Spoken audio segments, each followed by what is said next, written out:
Dear Patriots, before the news starts, please subscribe to our patriotic channel by clicking the subscribe button.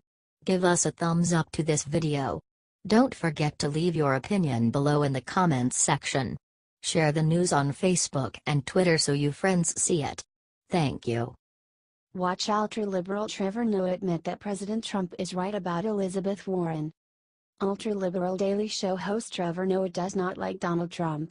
However, even he was begrudging forced to admit that he is right about Elizabeth Warren. Trump has pointed out that Warren has pretended to be a Native American to get ahead in life, when in reality, there is no proof at all that she is a Native American. To point this out, Trump calls her Pocahontas. When Trump says Pocahontas, you might be thinking, wait Trevor, I'm confused, is Elizabeth Warren Native American? And you see, that's the question because, for a long time, she said she was, said Noah. Is Donald Trump racist? Yeah. But in his own way, he is hitting Elizabeth Warren for saying she is Native American when she wasn't. Elizabeth Warren did something problematic. So as weird as it is to say, in his own racially offensive way, Donald Trump is being woke. Yeah, and that's, unfortunately, the truth, said Noah. It wasn't easy for Noah to admit Trump was right. And he had to call Trump a racist, of course. But nonetheless, he admitted that President Trump is correct. Elizabeth Warren is a total fraud. It's nice to see even ultra-liberals are able to understand this.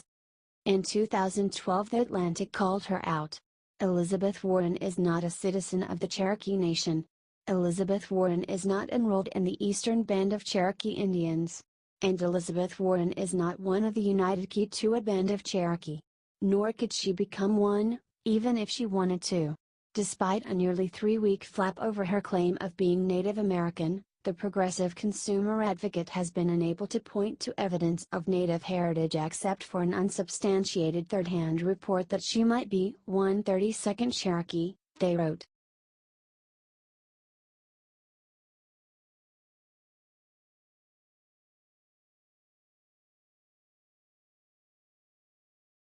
Juanita Broaddrick exposes how Bill Clinton can still pay for all that he's done.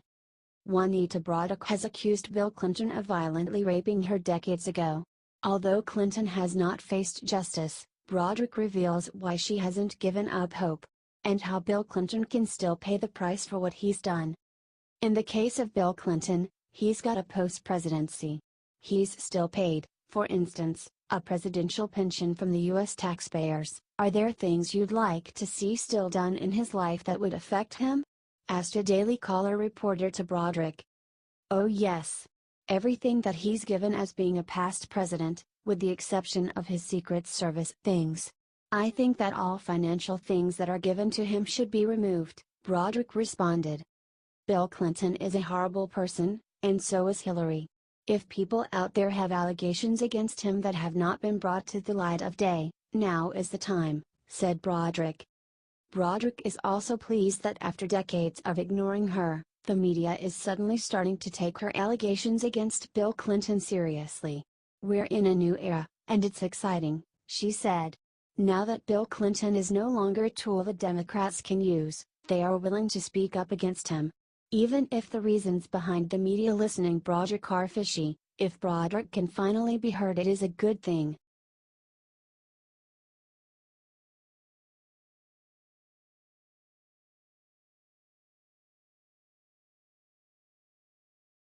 France's president loses it with Middle Eastern refugee, just told her to go back to your country. In their most recent presidential election, France had the choice between voting for a liberal candidate and a hard-right candidate, and they ended up voting for the liberal named Emmanuel Macron. Macron entered office with liberal ideals regarding how he was going to govern a country which is undergoing seismic shifts in its demographics and culture, owing to the influx of people from the Middle East, North Africa, Sub-Saharan African and elsewhere. However, it clearly seems as though President Macron has finally accepted the fact that he cannot embrace these outsiders with open, loving arms like he probably thought he could with the open borders policy he campaigned fought with. In a surprising turn of events, left-wing Macron was filmed telling a refugee from Morocco that she should return to her own country. described the Daily Caller about the president's altercation with this young Moroccan woman. The woman said her parents lived in France and that she wanted to remain in the country, despite being out of status. Macron disregarded the woman's argument and asked her to leave France. Said President Macron to the angry refugee, translated from French, "If you are not in danger, you should go back to your country. You are not in danger in Morocco." When the refugee demanded to be able to stay in France, even though she did not have a valid visa, Macron shot back, "I cannot give French papers to everyone who doesn't have them. How would I deal with the people who are already here and can't find a job?" Are you glad liberal Macron is actually seeing the light about his country's big problem?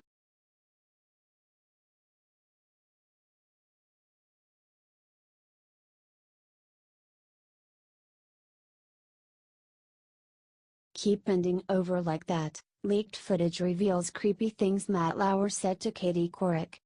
NBC host Matt Lauer was seen for a long time as something of a heartthrob or a sweetheart. It came as a great surprise to many viewers, then, that Lauer was fired by the network after multiple allegations of sexual misconduct. The details of Lauer's behavior have started coming out, and they are genuinely creepy. A new behind-the-scenes video of Lauer in the Today Show cast just proved what a pervert Lauer is, even to his well-known female colleagues. In the video, which is from coverage of the 2014 Winter Olympics in Sochi, Russia, Matt says to one of his employees who was identified as being Katie Couric, "Pretty sweater." He then added, "Keep bending over like that. It's a nice view." In another telling clip that was also just circulated, Couric went on Andy Cohen's show Watch What Happens Live, and host asked Katie to name Matt's most annoying habit. Couric replied, "He pinches me on the ass a lot." Other bizarre details of Lauer's unprofessional behavior at NBC have also been put out by Variety magazine. Stated their report about Lauer, his office was in a secluded space, and he had a button under his desk that allowed him to lock his door from the inside without getting up. This afforded him the assurance of privacy. It allowed him to welcome female employees and initiate inappropriate contact while knowing nobody could walk in on him, according to two women who were sexually harassed by Lauer. Are you glad Lauer got fired?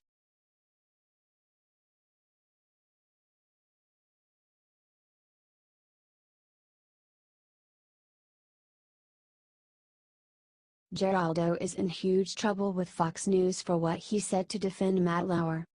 Smarmy liberal NBC News on-air personality Matt Lauer claimed to be a defender of women. In class left-wing hypocrite fashion, he was proved instead to be a sex predator. When he was fired by NBC, however, his former colleague Geraldo Rivera came to his defense in a bizarre and poorly thought-out way. Tweeted Fox News Rivera after word got out that Matt had been unceremoniously dumped by NBC, sad about it and later great guy, highly skilled and empathetic W guests and a real gentleman to my family and me. News is a flirty business and it seems like current epidemic of hashtag sex harassment allegations may be criminalizing courtship and conflating it W predation. What about hashtag Garrison Keillor? Rivera later added, a jerk's a jerk in dating. Sexual harassment should be confined to situations where superior imposes himself on subordinate who feels unable to complain because of power of perp or feared consequences to victims' employment. Shouldn't be used to get even W bad bosses or hated exes. Rivera's defense of creepy liberal Lauer did not go over well with the public. Wrote one Twitter user in response, not sure having a remote door lock button on your office sex dungeon counts as flirting or courtship, but you're the media professional. Geraldo later issued an apology, boasting, reaction to my tweets today on hashtag sex harassment makes clear.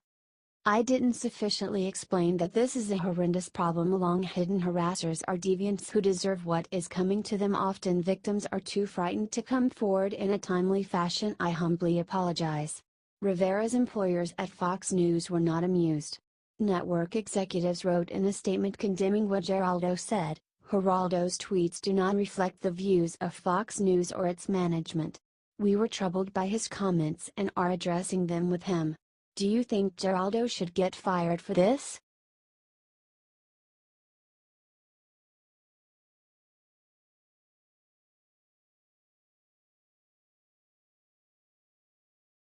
college now teaches students a class called White Racism. The professor claims it's not anti-white. It is sad how much hatred and racial division was stoked in the United States during the 8 disastrous years of Democrat Barack Obama's presidency. It is now being felt during the Trump era, with reverse racist bigots openly flaunting their anti-white views. Recently, one radical liberal professor named Dr. Ted Thornhill generated headlines for himself for a course he is teaching at Florida Gulf Coast University called White Racism. The sociology professor had the temerity to claim that his course is not anti-white. Stated Professor Thornhill to Fox News, he made the class to demonstrate that the U.S. has been and remains a white supremacist society. He also alleged that too many Americans, especially whites, are cocooned in a bubble of unreality as it concerns racial matters. Thornhill, who once again asserted that he is not a racist, went on, "Many whites have subscribed to and promoted racist ideologies, championed and or enacted scores of racist laws, policies, practices, and traditions, and made incalculable decisions in their daily lives that have operated to maintain white racial domination over blacks and other people of color for hundreds of years." Ted described the class as being anti-white racism. He stated, clearly, not all white people are racists, some are even anti-racist. He claimed, though, that all white people derive, in some measure, material and psychological benefits by virtue of being racialized as white. Do you think this class is racist?